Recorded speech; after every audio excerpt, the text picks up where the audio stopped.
நான் doctor தீபார்லாலன் BHMS homeopathic physician. இன்னைக்கு நம்ம என்ன டாபிக் பத்தி டிஸ்கஸ் பண்ண போறோம் அப்படின்னா, எனக்கு எப்ப பாரு உடம்பு அங்கங்க வலி இருந்துட்டே இருக்கு மேடம். இதை வந்து மசில் பெயின் அப்படிம்பாங்க. எலும்பு சார்ந்த வலியும் உண்டு. நம்மளுக்கு வந்து தசை பிடிப்பு, தசை வலி அப்படின்னு சொல்லுவாங்க. இதுவும் இருக்கும். அப்ப சிலர் வந்து இது எலும்பு வலிங்க அப்படின்னு கரெக்டா சொல்லுவாங்க. சிலர் எங்க எனக்கு அப்ப எப்ப பாரு வலி வந்துட்டே இருக்கு, அது எலும்பு வலியா இல்ல சத வலியா தசை வலியா எங்களுக்கு தெரியல அப்படிம்பாங்க. அந்த மாதிரி உங்களுக்கு தெரியல அப்படின்ற பட்சத்துல எலும்பு வலி ரொம்ப இன்டென்சிஃபைடா இருக்கும். நிறைய நேரம் வந்து பாத்தீங்கன்னா இந்த மசில் கிராம்ஸும் பயங்கர இன்டென்சிஃபைடா இருக்கும். சோ எனக்கு வலி வருதுங்க, வேதனை வருது, உடம்புல அங்கங்க ஒரு ஒரு நேரம் ஒரு ஒரு மாதிரி வலி வருது. இந்த ரேடியேட்டிங் பெயின் அப்படிம்பாங்க. ஒரு இடத்துல இருந்து இன்னொரு இடத்துக்கு பரவும். அந்த மாதிரி வலி ஃபிளீட்டிங் டைப் ஆஃப் பெயின் அப்படிம்பாங்க. இன்னைக்கு இங்க இருக்கும், நாளைக்கு அங்க இருக்கும், நாளைக்கு இங்க இருக்கும். இந்த மாதிரி உடம்புல அங்கங்க வலியும் வேதனையும் இருந்துட்டே இருக்கும். இந்த மாதிரி வலியும் வேதனையும் இருக்கு. ஆனா எலும்பு வலியா தசை வலியா எங்களுக்கு தெரியல. அப்பப்ப காலைல எந்திரிக்கும் போதே பயங்கரமா வலிக்குது, மதியம் வலிக்குது, ரொம்ப வேலை செஞ்சா கால் கடுக்கடுன்னு வலிக்குது, சும்மா உட்கார்ந்துட்டு இருந்தா வலிக்குது, நின்னுட்டு இருந்தா வலிக்குது. இந்த மாதிரி தசை சார்ந்த வலிகளுக்கு நம்ம என்ன பண்ணலாம் அப்படின்னு ரொம்ப சிம்பிளான விஷயங்கள் தாங்க.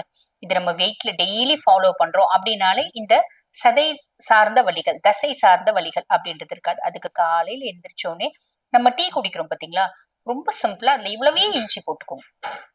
புரியுதுங்களா? இவ்வளவே இஞ்சி. காலையில் இஞ்சி, கடும்பகல் சுக்கு, மாலையில் கடுக்காய், ஒரு மண்டலம் உண்டா கோலை ஊன்றி குறுகி நடக்கும் கிழவனும் கோலை வீசி குழாவி நடப்பானே அப்படின்னு இருப்பாங்க. அதாவது நம் முன்னோர்கள் அழகா இந்த மாதிரி பாட்டு பாடியிருப்பாங்க. அப்படின்னா என்ன அர்த்தம்? இப்ப காலையில இஞ்சி நம்ம உடம்புல இருக்க பித்தத்தெல்லாம் எடுத்துரும் அப்படிம்பாங்க. இன்னொன்னு best anti inflammatory property, ZFKB அப்படிம்பாங்க. சோ இது பெஸ்ட் ஆன்டி இன்ஃபிளமேட்டரி ப்ராப்பர்ட்டி. உடல்ல இருக்க கொழுப்புகள் எல்லாம் கரைக்கும், உடம்ப வந்து பாத்தீங்கன்னா சுத்தப்படுத்தும்.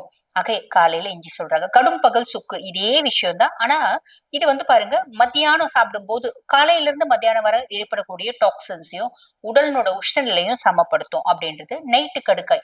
கடுக்காய் எதுக்கு? பாடியில இருக்க டாக்ஸன்ஸ் எல்லாம் வெளியே தேரும், முக்கியமா மலக்குடலை சுத்தப்படுத்தும். அது மட்டும் இல்லைங்க, கடுக்காயில அறுசுவையும் சேர்ந்த ஒரு விஷயம் எது அப்படின்னா கடுக்காய். அப்ப அறுசுவையும் நிறைஞ்ச ஒரு ஹர்ப் அப்படின்னு சொல்லலாம். அந்த கடுக்காய் நைட்டு சாப்பிடும் போது பாடியில டாக்ஸின்ஸ் இருக்காது, உடம்புல கழிவுகள் இல்லைனாலே நோய் இல்லை. அதனாலதான் அவங்க அந்த விஷயத்த சொல்லியிருக்காங்க. அப்ப ரொம்ப சிம்பிளா நம்ம காலையில டீ குடிக்கிறோம் பாத்தீங்களா, இஞ்சி டீ. இவ்வளவு இஞ்சி போட்டு ஒரு டீ குடிங்க, அவ்வளவுதான். காலையில இஞ்சி டீ எடுத்துக்கலாம். நைட்டு தூங்குறதுக்கு முன்னாடி பால். அந்த பால்ல வந்து பாருங்க கொஞ்சமா மஞ்சள் கலந்துக்கோங்க. மஞ்சள் போட்டு நம்மளுக்கு வந்து பாத்தீங்கன்னா மஞ்சள் பால் குடிக்கலாம். மஞ்சள் பால்னா என்ன? சிம்பிளா ஒரு கிளாஸ் பால் எடுத்துக்கோங்க. சின்ன டீஸ்பூன்ல ஒரு 1/4 டீஸ்பூன் மஞ்சள் போட்டு நல்லா கொதிக்க வச்சு, வேணும்னா பனை வெல்லம் போட்டுக்கலாம், இல்லைன்னா ஒயிட் சுகர் போட்டுக்கோங்க. உங்களுக்கு என்ன இனிப்பு போடுறீங்களோ போட்டுட்டு அந்த பாலை நைட்டு தூங்கும் போது குடிச்சிட்டு படுக்கலாம். இது வந்து பாத்தீங்கன்னா நம்மளுக்கு ஒரு பெஸ்ட் ரெமடியா இருக்கும். சோ காலையில இஞ்சி டீ, நைட் வந்து பாத்தீங்கன்னா மஞ்சள் பால். எங்களுக்கு மலச்சிக்கல் இருக்குங்க அப்படின்னா கண்டிப்பா மலச்சிக்கல் இருக்கக்கூடாதுமா. அதுக்கு என்ன பண்ணணும்? டெய்லி மத்தியானம் அரைக்கட்டு கீரை பொரியல் சாப்பிடுங்க. அரைக்கட்டு கீரை பொரியலோ கூட்டோ ஏதோ ஒண்ணு சாப்பிடுங்க. ஒரு நாளைக்கு 3 லிட்டர் தண்ணி குடிங்க. ஆக மலச்சிக்கல் அப்படின்றதே இருக்காது. வேணும்னா கடுக்காய் எடுக்கலாம். பட் வந்து நீங்க கடுக்காயை நம்ம ரெகுலரா ஃபாலோ பண்றதை விட அழகா வந்து பாத்தீங்கன்னா மத்தியானம் கம்பல்சரி நார் சத்து நிறைய எடுக்கிறீங்க அப்படின்னும் போதே நம்மளுக்கு மலச்சிக்கல் இருக்காது. சோ இது பண்ணிக்கலாம். அதுக்கும் மேல எனக்கு சதையில ரொம்ப வலி இருக்குங்க அப்படின்னா சுடு தண்ணி ஊத்தணும். நல்லா இந்த ஹாட் பேக் வாங்கிக்கோங்க. நல்லா சூடா தண்ணி ஊத்திட்டு அதை ஒத்தடம் கொடுக்கலாம். ஒத்தடம் கொடுக்கும் போது அந்த இன்ஃபிளமேஷன் குறையும். சரி, இல்லைங்க எனக்கு நாங்க ஆல்ரெடி ஒத்தடம் கொடுத்து கொடுத்து கை காலெல்லாம் எரிய ஆரம்பிச்சிருச்சு, ஐஸ் ஒத்தடம். ஐஸ் ஒத்தடம் கொடுக்கும் போதும் நம்மளுக்கு வந்து பாத்தீங்கன்னா அந்த இன்ஃபிளமேஷன் அப்படின்றது குறையும். ஆக இந்த மாதிரி சின்ன சின்ன விஷயங்கள் தாங்க, பெருசா ஒண்ணும் இல்ல.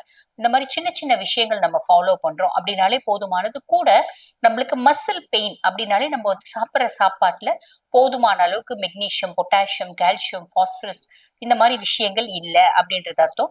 அப்ப டெய்லி அழகா ஒரு வாழைப்பழம் எடுத்துக்கலாம். அந்த வாழைப்பழத்துல எல்லா சத்துக்களும் கொஞ்சம் கொஞ்சம் கொஞ்சம் கொஞ்சம் இருக்கு. டெய்லியே அரைக்கட்டு கீரை பொரியல் அப்படின்றது எடுத்துக்கோங்க. அரைக்கட்டு கீரை பொரியல் கூட ஒரு பொரியல். ஒவ்வொரு நாளைக்கு ஒவ்வொரு பொரியல். ஒரு நாள் கேரட் பொரியல், ஒரு நாள் பீட்ரூட் பொரியல், ஒரு நாள் முள்ளங்கி பொரியல், ஒரு நாள் முள்ளங்கி சாம்பார். இந்த பொரியல் மட்டும் இல்லாம சாம்பாரும், அதாவது ஒரு பொரியல், ஒரு கீரை, ஒரு சாம்பார், டெய்லி ஒரு முட்டை. முட்டை சாப்பிடாதவங்க, நாங்க நான்வெஜ் சாப்பிட மாட்டோங்க, அப்ப பயிறு வகைகள், முளைக்கட்டிய பயிறு வகைகள் ஒரு பொடி எடுத்துக்கோங்க. நைட்டு ஒரு வாழைப்பழம் எடுத்துக்கோங்க. தண்ணி 3 லிட்டர் குடிங்க. இந்த மாதிரி சின்ன சின்ன விஷயங்கள் நீங்க கரெக்டா ஃபாலோ பண்றீங்க அப்படின்னாலே போதுங்க, இந்த வலியும் வேதனையும் குறையும் அப்படின்றதுல எந்த விதமான டவுட்டும் இல்லை. ஆக இந்த பதிவு உங்களுக்கு பயனுள்ளதா இருக்கும்னு நினைக்கிறேன். இதே மாதிரி இன்னொரு பதிவுல உங்களை சந்திக்கிறேன். தேங்க்யூ.